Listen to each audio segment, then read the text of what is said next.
आमीन। जल्दी से एक वचन को हम पढ़ेंगे, उत्पत्ति 1:26।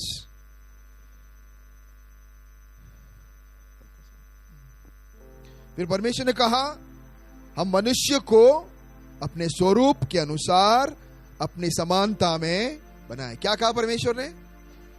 मनुष्य को अपने स्वरूप में और समानता में बनाए। मतलब क्या है? हल्का सा बताना चाहता हूं। एक और वचन जल्दी पढ़ेंगे, उत्पत्ति 2:7। उसके स्वरूप में और उसके समानता में के मतलब क्या है? तब यहोवा परमेश्वर ने आदम कौन था? पहला इंसान। आदम को भूमि की मिट्टी से रचा। कैसे आदमी को बनाया? मिट्टी से बनाया। इसलिए तो हम मर जाते हैं तो क्या हो जाता है? मिट्टी में मिल जाते हैं। बोलो सब, मिट्टी से आए हम है कौन?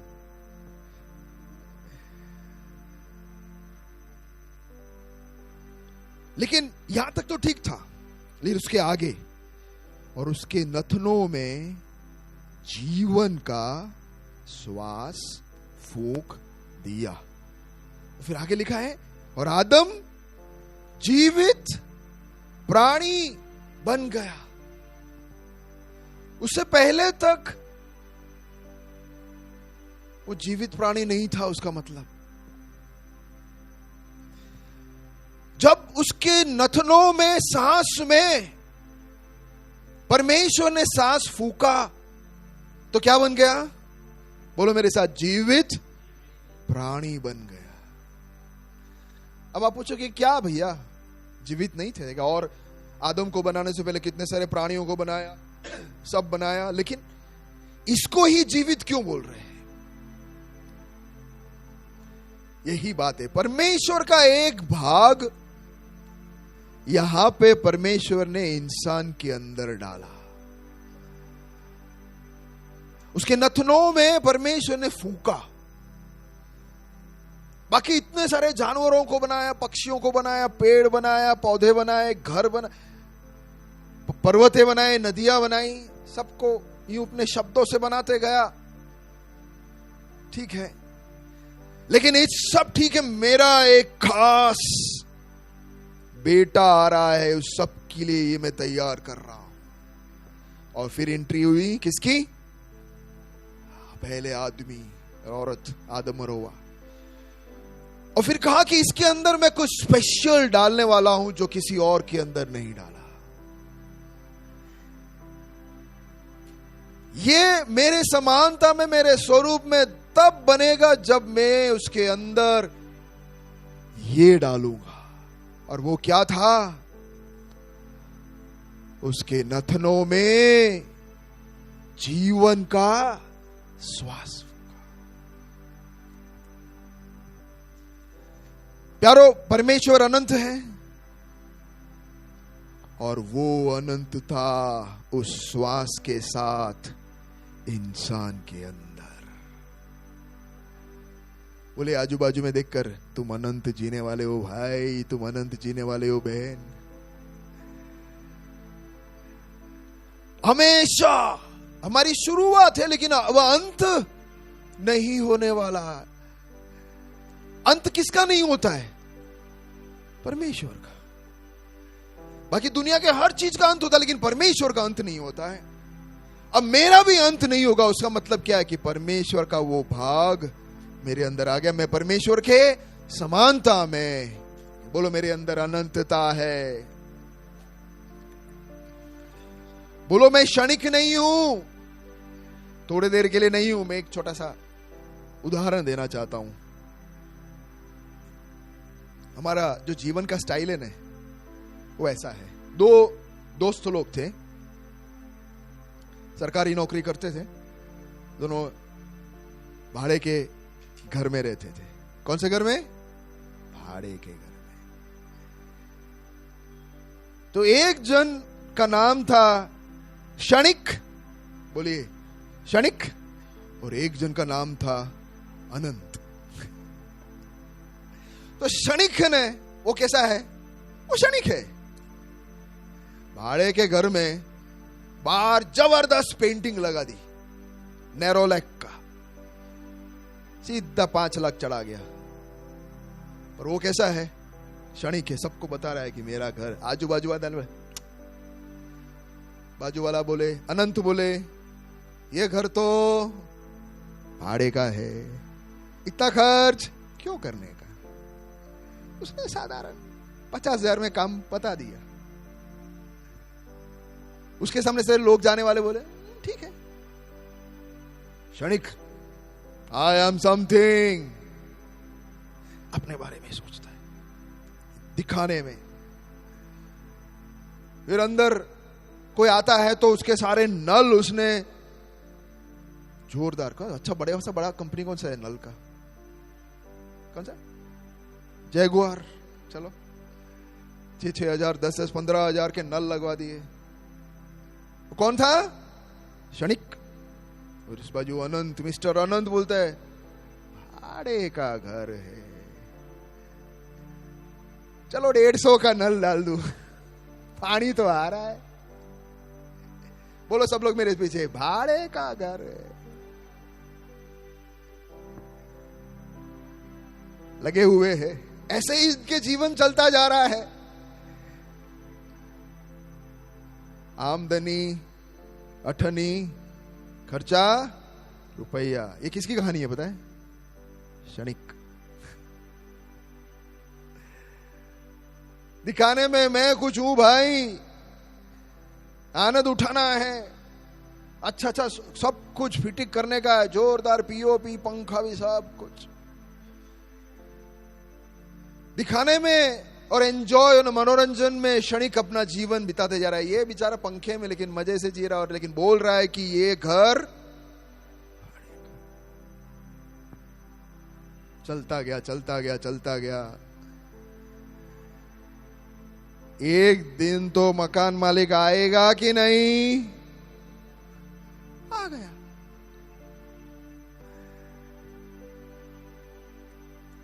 इनका रिटायरमेंट का भी टाइम हो गया। बोलो इतना भी रहने दिया। मकान मालिक बोले अभी यार मेरे को घर चाहिए दोनों। तो क्षणिक बोले घर चाहिए? क्या बात कर रहा है? घर चाहिए मतलब क्या? घर चाहिए मतलब घर चाहिए, मेरा घर है भाई। मैंने खर्चा किया, उसका क्या? अभी मेरा घर है भाई। हर 2 साल में 3 साल में मैं 5-5 लाख खर्च। घर किसका है? मेरे पास अभी कुछ है ही नहीं, मैं क्या करूं? घर खाली कर।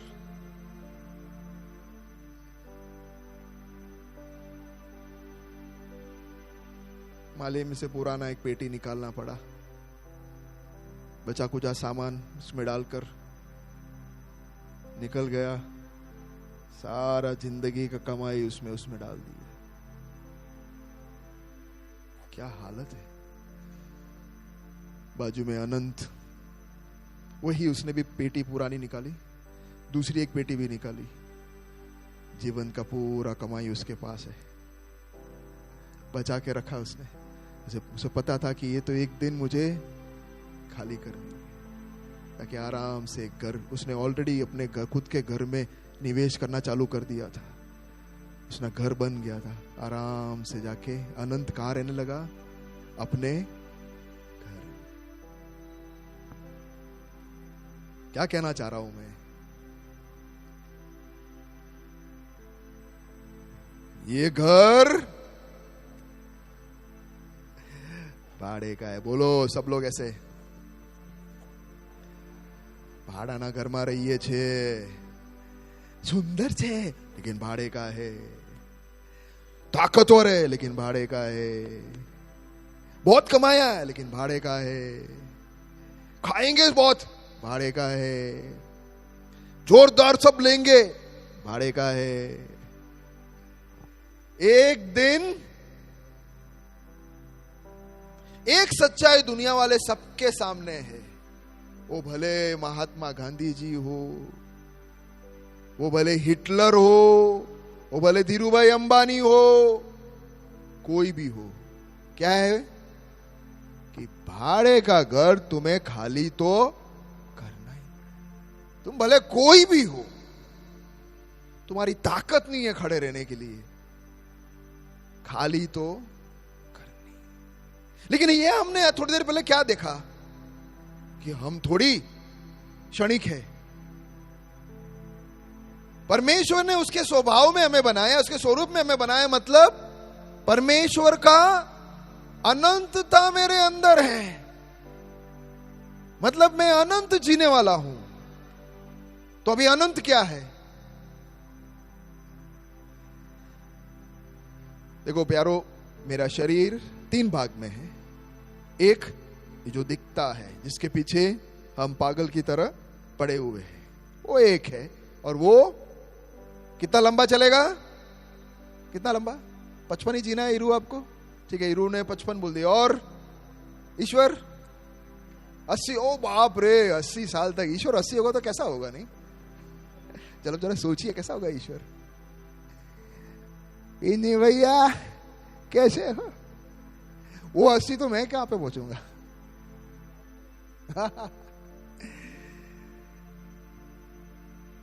ये शरीर 80-90 थोड़े टाइम में जो अपनी होशियारी वो सब निकल भी जाएगा। हवा टे फूस होने वाला है। कितना भी हम करो, कुछ भी करो, पकड़ के ताकत लगा दो, कितना पकड़ के रहेंगे? अरे दुनिया का धनवान लोग रुक नहीं पाए, हमारी क्या हैसियत रुकने का? ये सच्चाई क्यों नहीं हम समझते? अभी जो मिलना है वो सब कुछ नहीं है, वो क्षणिक है, क्षणभंगुर है, थोड़े समय के लिए है। बोलिए सब लोग टेम्पररी, उसके लिए सब कुछ गवाते हैं। तो ये एक भाग है, लेकिन दूसरा एक इंपॉर्टेंट भाग है, मेरा व्यक्तित्व, मेरा प्राण, मेरा आइडेंटिटी, मेरा पर्सनालिटी, वो दूसरा है।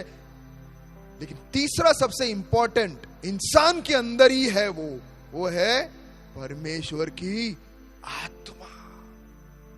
और वो आत्मा हमारे अंदर आने के वजह से हम अभी कभी भी मरेंगे नहीं। शरीर नाश होगा लेकिन हम मरेंगे कभी नहीं। बोलो एक और बार, मैं अनंत हूं, मैं अनंत हूं।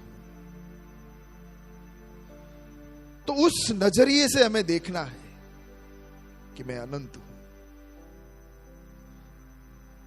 लेकिन अब अगले थोड़ी देर में मैं कुछ सच्चाई को बताकर मैं समाप्त करना चाहूंगा। अनंत, यहां पे हमने देखा कि जीवित प्राणी हो गया, जीवित जीवन उसके अंदर, अनंत जीवन उसके अंदर आ गया है।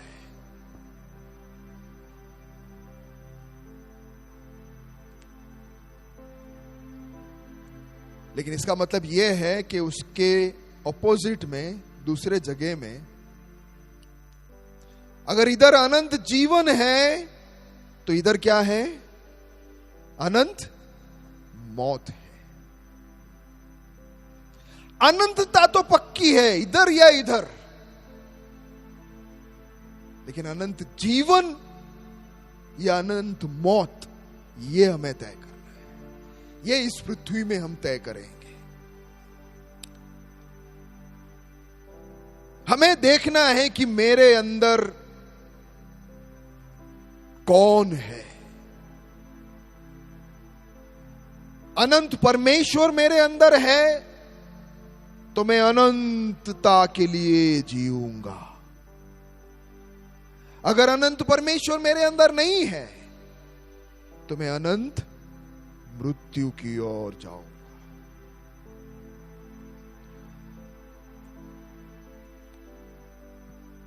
मृत्यु का एक व्याख्या भी देकर मैं आपको समझाना चाहता हूं। मृत्यु मतलब क्या? अलग होना, है ना। कभी कोई आदमी मर जाता है तो क्या होता है? अभी यहां खड़े खड़े मैं मर गया, गिर गया नीचे, तो आप लोग क्या बोलेंगे? बिन्नी भाई मर गए। अगर मर गए, सब नस चेक करेंगे, बोले या गयो, सो गयो, क्या गया? गया, पर क्या गया? शरीर तो वही है ना। अभी खड़ा था, अभी लेट गया, उसमें गया क्या बोलते हो तुम? क्या गया? अलग हो गया। शरीर में से, भाड़े के मकान से परमानेंट आदमी निकल गया। तो ये है मृत्यु। अब अनंत जीवन और अनंत मृत्यु का अभी यही व्याख्या में लगाना चाहता हूं। यारो, अनंत जीवन मतलब अनंत परमेश्वर, एकमात्र जीवित सच्चा परमेश्वर के साथ उसके घर में हमेशा रहना, ये जीवन। और अनंत मृत्यु मतलब उस परमेश्वर से अलग। जैसे शरीर से आत्मा अलग हो गया, वैसे उस अनंत परमेश्वर से अलग होकर जीना, उसको अनंत मृत्यु बोलते हैं। यहां अनंत परमेश्वर है जो जीवन देता है, जो आनंद देता है, जो खुशी देता है, जो सुख देता है, सब कुछ अच्छाई यहां पे होता है। तो आप सोच लो कि अगर वो परमेश्वर से हम अलग रहेंगे तो एग्जैक्टली उसका ऑपोजिट हमारे जीवन में दुखी, वेदना, तड़प, दर्द, हमेशा हमेशा अनंत अनंत वेदना, अनंत तड़प, अनंत दुख, ये सब कंटिन्यूस। आप सोचते रहो कि ये लगातार लगातार चलता ही चलता रहेगा। इस बाजू अनंत मृत्यु और वेदना में, और इस बाजू अनंत आनंद और खुशी में। सवाल यह कि हमें कहां जाना है। ये बताता है कि कुछ बातें कोई सुने नहीं, इसलिए तो उसको ढका जाता है कि कुछ सच्चाई बाहर आते तो आवाज आवे नहीं। मुझे तो यही लग रहा है कि मैं कुछ बोलने के लिए, सच्चाई बोलने के लिए आया तो उसको दबा दो, सच्चाई को दबा दो। क्या टाइमिंग है, देखिए ना। तो ठीक है, हमें सोचना है कि मैं कहां जा रहा हूं, मेरे अंदर अनंत जीवन है या अनंत मृत्यु। अगले 5 मिनट में मैं समाप्त करना चाहता हूं। प्यारो, परमेश्वर ने तो अनंत जीवन के लिए मनुष्य को बनाया। अगर अनंत जीवन, अनंत परमेश्वर मेरे अंदर है तो मेरे अंदर शांति, समाधान, खुशी, आनंद, ये सब भरा हुआ होगा। अगर ये नहीं है, अगर मेरे अंदर ये नहीं है, अगर मैं खुश नहीं हूं, अगर मैं संतुष्ट नहीं हूं, अगर मैं आनंद से भरा हुआ नहीं हूं, अगर मैं समाधान से भरा हुआ नहीं हूं, उसका मतलब यह है कि यह परमेश्वर मेरे अंदर नहीं है। और यह मनुष्य के जीवन में हुआ है। मनुष्य ने पाप किया और इस परमेश्वर से अलग हो गया। यारो, मनुष्य ने जैसे ही पाप किया, पाप के वजह से मनुष्य इस अनंत परमेश्वर से अलग हो गया। मेरे पीछे बोलो, पाप के वजह से, बोलो, पाप के वजह से मनुष्य अनंत परमेश्वर से अलग हो गया है। तो प्यारो, अब हम अनंत जीवन की ओर नहीं जा रहे, लेकिन अनंत मृत्यु की ओर जा रहे हैं। अगर ये शरीर अभी मुझे धोखा देगा और मैं मर जाऊं, जिस शरीर के बारे में मैं सोच रहा था कि मैं कभी नहीं मरूंगा, हम सब यही सोच रहे हैं ना कि हम कभी नहीं मरेंगे। आज तो नहीं मरूंगा, अगले 2 साल तक भी नहीं मरूंगा। कितने लोग बोल सकते हैं? हाथ उठाकर तो नहीं बोलेंगे, लेकिन सोच तो यही रहे ना कि अगले 2 साल तो पक्का मैं जीऊंगा।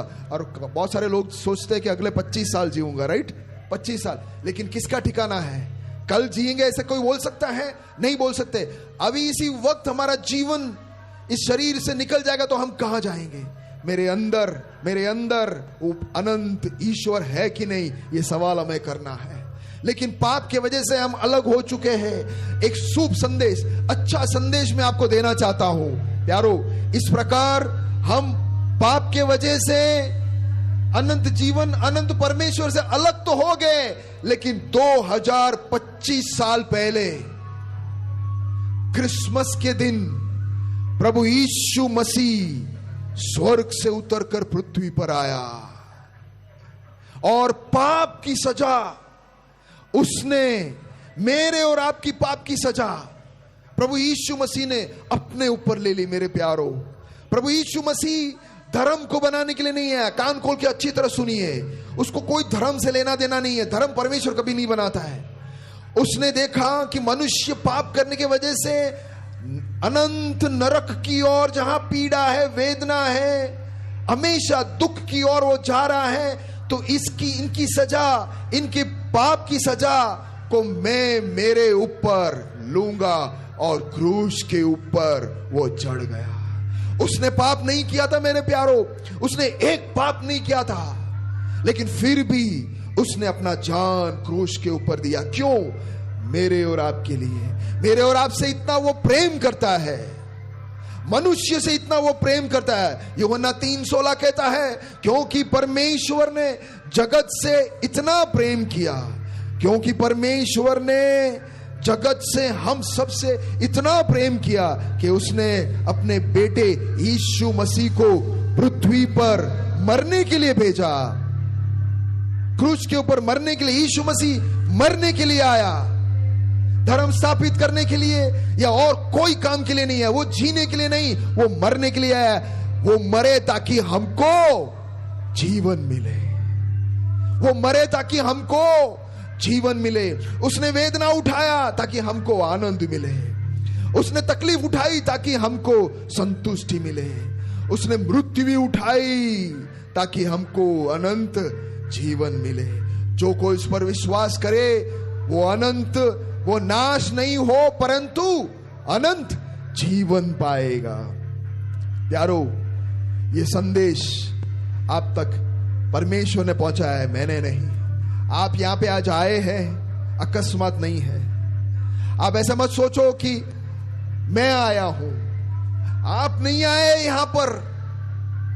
परमेश्वर आपसे प्रेम करता है, परमेश्वर आपके बारे में सोचता है और कह रहा है कि मैं, बेटा बेटी, मैं, ये क्रूस जो दिखता है, ये जो वेदनाजनक मृत्यु आप देख रहे हो, वो मैं तुम्हारे लिए सहन किया है। मैं तुमसे प्रेम करता हूं, तुम्हें अनंत नरक की ओर जाने की जरूरत नहीं है। मैंने इस मृत्यु से जीवन की ओर एक पुल बना दिया है। यीशु मसीह अपने मृत्यु से, जान देने की वजह से, नरक से, मृत्यु से जीवन की ओर एक परमेश्वर ने पुल बना दिया है। आज सवाल ये हमारे अंदर होना है कि मेरे अंदर कौन है? क्या मैं अनंत मृत्यु की ओर जा रहा हूं? क्या मैं अनंत नाश की ओर जा रहा हूं कि अनंत जीवन की ओर जा रहा हूं? मुझे आपके बारे में पता नहीं है, लेकिन मैं कहना चाहता हूं कि मेरे अंदर आज से कई साल पहले मैं भी इसी प्रकार जी रहा था,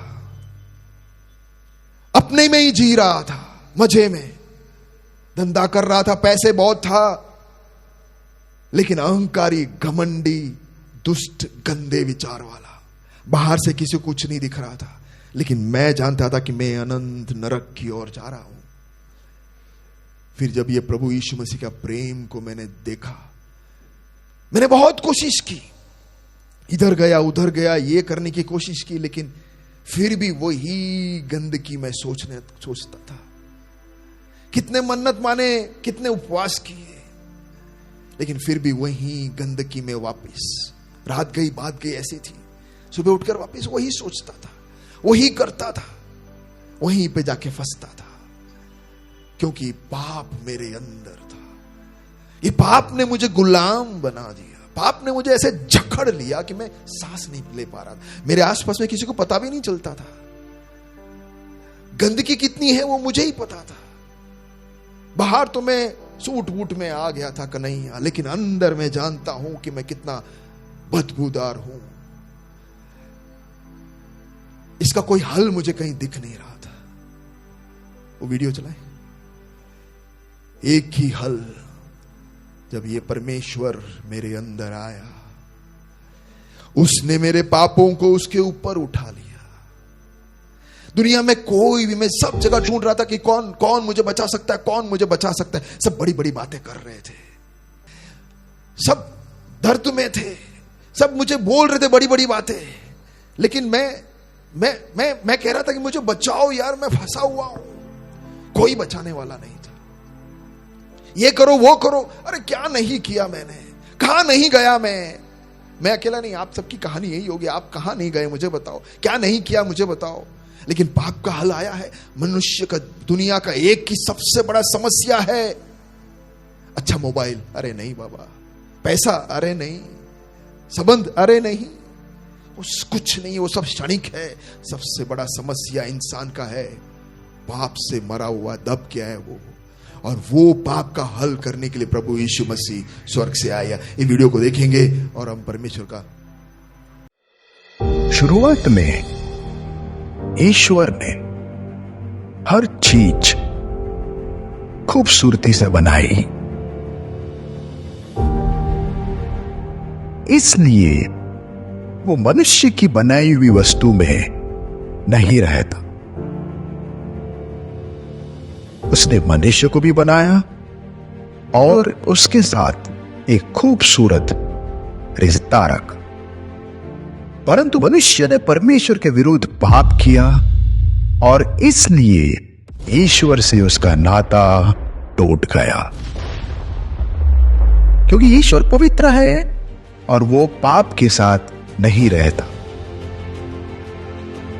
इसलिए हमारी दुनिया टूटी हुई, धोखाधड़ी, झूठ, स्वार्थ, चोरी, खून, लालच जैसे पाप से भरी हुई है। और अगर हम क्षमा के बिना मर जाते हैं तो हम नरक में जाएंगे जहां अनंत पीड़ा है। लेकिन परमेश्वर इस दुनिया से बहुत प्यार करते हैं, इसलिए 2000 साल पहले परमेश्वर ने अपने इकलौता बेटा भेजा। उसका नाम यीशु मसीह था। वह 100% मनुष्य और 100% ईश्वर था। उसने कभी पाप नहीं किया। उन्होंने अनेक चमत्कार किए, अंधों को आंख, मुर्दों को जिलाया वगैरह, लेकिन सबसे महत्वपूर्ण कार्य वो हमारे पापों के लिए क्रूस पर मर गए। उसने हमारे पापों को अपने ऊपर ले लिया। वो मर गया और दफनाया गया, लेकिन तीसरे दिन फिर से जीवित हो गया। इसलिए हम जानते हैं कि वह ईश्वर है। अब यदि कोई अपने पाप से पश्चाताप कर और यीशु पर विश्वास करे तो उसे क्षमा मिलेगी और वह स्वर्ग में अनंत जीवन पाएगा।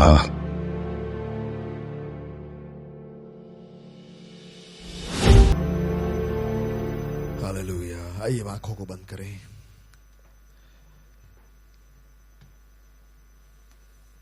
कुछ बातें गहरी अनंत हमने सुना, शायद आपने कभी नहीं सुना होगा, लेकिन अपने जीवन, अपने हृदय में हाथ रखकर कहे कि मेरा अनंत जीवन कहां है। ये शरीर मुझे छोड़ के एक दिन चला जाएगा, लेकिन अनंतता मेरी कहां है? क्या पाप का हल मैंने ढूंढ लिया है?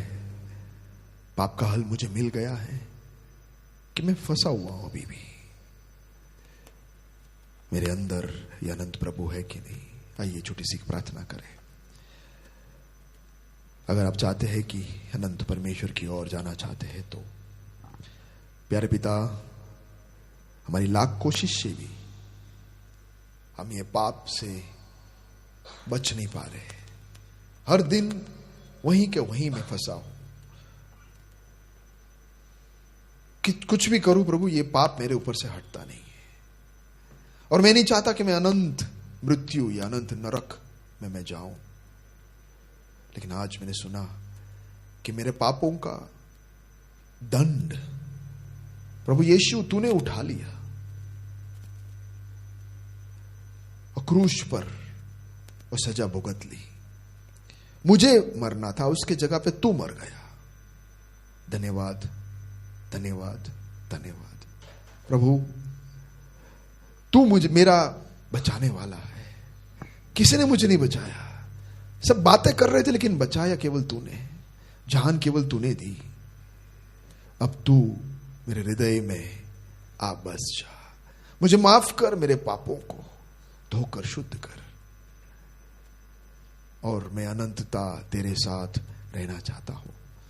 मेरे दिल में आके बस जा प्रभु। धन्यवाद ये अनंत जीवन में तेरे साथ बिताना चाहता हूं। अपने आप को एक और बार तेरे हाथों में देते हुए, धन्यवाद बोलते हुए, प्रार्थना मेरे लिए, मेरे दंड को लेकर क्रूस के ऊपर जान देने वाला प्रभु यीशु मसीह के नाम से मांगता हूं। सुनह ग्रहण कर पिता, आमीन।